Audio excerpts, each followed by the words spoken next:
नमस्कार दोस्तों, फिर एक शानदार सच्ची कहानी लेकर आप लोगों के सामने हाजिर हूं। दोस्तों, एक लड़की की शादी थी, बारात आने वाली थी।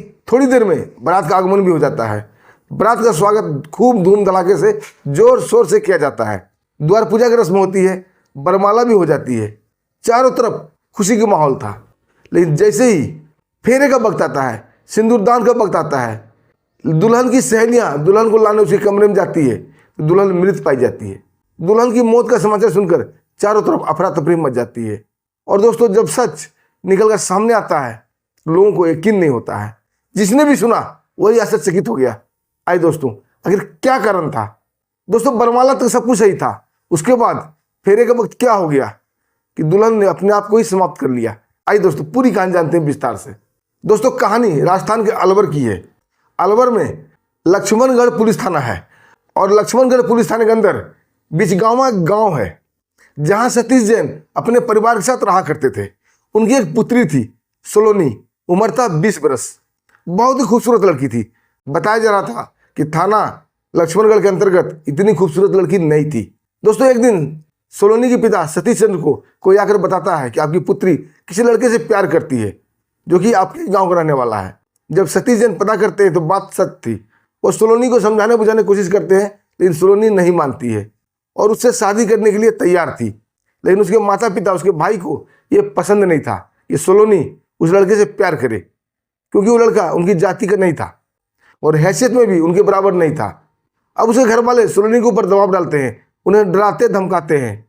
दोस्तों, हार मानकर, मन महसूस कर सोलोनी तैयार हो जाती है दूसरी जगह शादी करने के लिए और आनंद फानंद में एक लड़का ढूंढा जाने लगता है। तभी दोस्तों एक बढ़िया परिवार मिल जाता है जो कि व्यवसायी थे, बिजनेसमैन थे। वहीं बगल के गांव में, जो गांव का नाम था रंगभरियों की गली, वहां एक मुकेश जैन नामक एक व्यापारी रहा करते थे जो कि बहुत बड़े बिजनेसमैन थे। उनका बेटा था रजत जैन, वो भी अपने पिता के कामों में हाथ बटाया करता था। यानी कि दोनों पिता पुत्र मिलकर अपने बिजनेस को बढ़िया से संभाल रहे थे। लड़का भी देखने सुनने में अच्छा था, अच्छा पैसे वाला था और बढ़िया कमा रहा था। सोलोनी के पिता सतीश जैन उनसे अपनी बेटी के रिश्ता के लिए बात करते हैं। इधर दोस्तों रजत के पिता मुकेश जैन अपने कुछ व्यक्तिगत रिश्तेदार को लेकर उनके घर आ जाते हैं लड़की देखने। दोस्तों, लड़की को देखकर वो काफी खुश होते हैं और दोस्तों रजत भी साथ आया हुआ था। वो भी काफी खुश होता है, अपने भाग पर काफी इतराता है कि इतनी खूबसूरत लड़की, उसे सपनों में भी उम्मीद नहीं थी रजत को कि इतनी खूबसूरत लड़की से उसका शादी हो जाएगा। दोस्तों, शादी के लिए पूरे परिवार रजामंद हो जाते हैं और मामला फिक्स हो जाता है। पंडित जी को बुलाया जाता है और तुरंत मुहूर्त निकाल दिया जाता है शादी का। और दोस्तों, बुधवार को शादी का दिन रखा जाता है। दोस्तों, शादी का प्रोग्राम जयपुर रोड स्थित पायल गार्डन में रखा जाता है, जो कि शादी ब्याह के लिए बड़ा ही मशहूर गार्डन था। लोग वहाँ शादी ब्याह, जन्मदिन, बड़े बड़े कार्यक्रम किया करते थे। पायल गार्डन बड़ा ही खूबसूरत प्लेस है। दोस्तों, शादी समारोह वहीं रखा जाता है। लड़की पक्ष वाले पायल गार्डन पहुंच जाते हैं और बारात पक्ष का स्वागत करने के लिए वहाँ व्यवस्था करने लगते हैं। सब कुछ ठीक चल रहा था। दुल्हन सोलोनी भी अपनी सहेलियों के संग खूब एंजॉय कर रही थी। सहेलियां भी उसे हंसी मजाक, सब कुछ हंसी ठिठोले सब हो रहा था। मेहंदी उंदी की रस्म अदा हो रही थी और दोस्तों एक ब्यूटिशियन को बुलाया गया था दुल्हन को सजाने के लिए। तभी दोस्तों बाहर हंगामा मचता है। लोग चिल्लाते चीखते हुए आ रहे थे कि बारात आ गई, बारात आ गई, बारात आ गई। सब लोग दुल्हा को देखने के लिए भागते हैं और दुल्हन की सहेली लोग भी दुल्हा को देखने के लिए जाती है। दुल्हन सोलोनी अपनी एक सहेली को रोकने की कोशिश करती है कि मेरे पास कोई तो रहो, लेकिन उसकी सहेली बोलती नहीं, तुम तो हमेशा दुल्हा को देखेगी, लेकिन हमें दुल्हा देखने का मौका आज ही मिला है, हम तो जा रहे हैं दुल्हा को देखने के लिए। और दोस्तों, बारात को देखने के लिए सब कुछ पहुंच जाते हैं। बारात आता है और द्वार पूजा का रस्म अदा किया जाता है। दोस्तों, चारों तरफ हंसी खुशी का माहौल था, खूब उमंगें थी, नाच गाना डांस प्रोग्राम सब हो रहा था। बारात वाले भी इंजॉय कर रहे थे और लड़की पक्ष वाले भी इंजॉय कर रहे थे। तभी दोस्तों बिचगांवा गांव के ही 4-5 युवक लड़की के कमरे में घुसने की कोशिश करते हैं, लेकिन लड़की के कमरे में ब्यूटिशियन थी जो कि उन्हें सजा रही थी। ब्यूटिशियन इसका विरोध करती है और चारों लड़के ब्यूटिशियन को मारने पीटने लगते हैं। ब्यूटिशियन चीखने चिल्लाने लगती है और मदद के लिए गुहार लगाती है। तभी लड़की की माँ वहाँ पहुँच जाती है। दोस्तों, सूत्रों से पता चलता है और चारों युवक लड़की की माँ को भी मारते पीटते हैं। उसके बाद लड़की के साथ कुछ नोकझोंक होता है, चारों युवक का कुछ बात विचार होता है। ये सब बातें तो हम नहीं बता सकते क्या हुआ क्या नहीं हुआ, और लड़के वहाँ से चले जाते हैं। दोस्तों, थोड़ी देर बाद लड़की की सहेली आ जाती है, फिर उसे सजा उजा कर ले जाती है बरमाला के लिए। खूब ही प्यार से, खूब ही ठाठ से बरमाला का रस्म भी पूरा हो जाता है। बरमाला होने के बाद लड़का अपने कमरे में चला जाता है और लड़की दुल्हन अपने कमरे में सहेली के साथ चली जाती है। उसके बाद खाना पीने का प्रोग्राम शुरू हो जाता है और इधर शादी का प्रोग्राम भी शुरू हो जाता है। दोस्तों थोड़ी देर बाद पंडित जी बोलते हैं कि भैया अब फेरे का वक्त आ गया है, दुल्हन को बुलाया जाए। और जैसे ही उसकी सहेली दुल्हन को लेने जाती है, दोस्तों उल्टे पांव भागते हुए दौड़ के आती है और चीखते हुए बोलती है कि दुल्हन मृत अवस्था में पाई गई है, वो कुछ खा ली है। दोस्तों ये सुनते ही लड़की पक्ष और लड़का पक्ष दोनों ओर घबराहट हो जाती है, दोनों तरफ अफरा तफरी मच जाती है। लोग भागते हुए दुल्हन के कमरे पहुंचते हैं, उसे तुरंत उठाकर वहाँ के एक निजी अस्पताल में ले जाया जाता है। डॉक्टर उसका चेकअप करते हैं, कुछ प्राण के हिस्सा था उसके अंदर, कुछ दुखी थी, उसे तुरंत रेफर कर देते हैं जयपुर के लिए।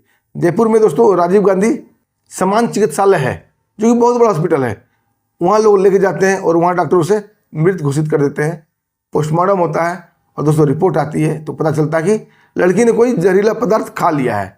अब दोस्तों आखिर कारण क्या था कि बरमाला तक तो ठीक था और बरमाला के बाद एकाएक लड़की को क्या हो गया कि उसने अपने आप को समाप्त कर लिया। दोस्तों इसका जवाब देने वाला वहाँ कोई नहीं था। लड़का के जो पिता थे मुकेश जैन, वो दोस्तों वहाँ अड़ जाते हैं और लड़की के पिता को बोलने लगते हैं आखिर कारण क्या है, दुल्हन ने सलोनी ने आखिर जहरीला पदार्थ क्यों खाया, कुछ तो कारण होगा और आप लोग मुझसे छिपा रहे हो। दोस्तों दोनों पक्ष में वाद विवाद बढ़ जाता है। दोस्तों ये रिपोर्ट अलवर कोतवाली में चली जाती है। अलवर कोतवाली के एसआई थे अरुण कुमार। दोस्तों सब इंस्पेक्टर अरुण कुमार मौके पर पहुंच जाते हैं, दोनों पक्ष को समझा बुझा के शांत करते हैं। लेकिन लड़का के पिता मुकेश जैन बिल्कुल जानने के लिए इच्छुक थे कि आखिर लड़की ने क्यों ऐसा कदम उठाया। दोस्तों जो बात खुल के आई ना, बड़ा ही हैरान करने वाली थी। पायल जो थी वो एक लड़के से प्यार करती थी जो कि उसके गांव का ही रहने वाला था, लेकिन उनके कास्ट का नहीं था, उनकी जाति का नहीं था और हैसियत में भी सतीश जैन से काफ़ी नीचे था। इसलिए ये लोग नहीं चाहते थे कि शादी उससे हो। दोस्तों ये बात खुल जाती है। जिस बात को सतीश जैन छिपा कर रखना चाहते थे, आखिर बेटी की मौत के बाद ये बात सबको उजागर कर देते हैं। और लड़की मान भी गई थी शादी के लिए, लेकिन जब बारात आई थी ना, उस बारात में उस लड़के के 4 दोस्त भी आए थे और चारों दोस्त जाकर लड़की के अंतरात्मा को झकझोर देते हैं, उसे बातें करते हैं कि तुमने प्यार किया है और तूने साथ जीने मरने की कसम खाई है, आखिर कसम क्यों तोड़ रही हो। और दोस्तों काफ़ी इमोशनल लड़की को ब्लैकमेल करते हो और लड़की भी इमोशन में आ जाती है और वो ऐसा कदम उठा लेती है। दोस्तों जांच चल रही है, आगे देखिए क्या होता है। दोस्तों इस कहानी से एक बात निकल के सामने आती है, कभी भी हम हैं आप हैं, बच्चे को जबरदस्ती ना करें, क्योंकि ज़िंदगी उसे जीनी है। किसके साथ रहना है किसके साथ नहीं रहना है पिता फैसला जरूर करते हैं, क्योंकि पिता माता अपने बच्चे का अच्छा ही सोचेंगे। लेकिन अगर बच्चे जीत पर आ जाए ना, तो उसे जीत को नहीं तोड़ना चाहिए, नहीं तो यही अंजाम होता है। इसलिए दोस्तों जो भी कदम उठाएं सावधानी से सोच समझ कर। दोस्तों इस कहानी पर आपका क्या कहना है, एक छोटा सा कमेंट जरूर कीजिएगा। वीडियो पसंद आई तो वीडियो को लाइक कीजिएगा, चैनल को सब्सक्राइब भी कीजिएगा। दोस्तों फिर मिलते हैं एक शानदार ऐसी ही सच्ची कहानी के साथ, तब तक के लिए हमें आज्ञा दीजिए। नमस्कार, जय हिंद।